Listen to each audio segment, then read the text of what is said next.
செங்கல்பட்டு அடுத்த மலாலிநத்தம் மந்தவெளி சித்தேரி கரையில் அமைந்துள்ள ஸ்ரீ சுயம்பு ஞானசக்தி நாகாத்தம்மன் ஆலயத்தில் சோமசுந்தரம் சுவாமிஜி அவர்களால் அருள்மிகு பேசும் ஸ்ரீ பத்ரகாளி அம்மன் சன்னதியில் மாதந்தோறும் அமாவாசை மற்றும் பௌர்ணமி தினத்தில் பேசும் பத்ரகாளி அம்மனுக்கு மிளகாய் யாகம் நடைபெறும் என கூறப்படுகிறது.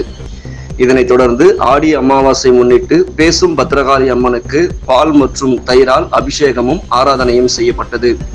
இதனைத் தொடர்ந்து பக்தர்களுக்கு குறை தீர்க்கும் வகையில் மிளகாய் யாகம் நடைபெற்றது. இந்த மிளகாய் யாகத்தில் மக்கள் தனது குறைகளை வெற்றிலையில் எழுதி யாக குண்டத்தில் போட்டு வேண்டுதலை முன்வைத்தனர். பின்னர் சன்னதிக்கு வந்த பக்தர்கள் அனைவரும் திருமண தடை நீங்குதல், குழந்தை பாக்கியம், பல நாட்களாக தீராத நோய் தீர்வு என நம்பிக்கையை முன்வைத்து வழிபாடு செய்தனர்.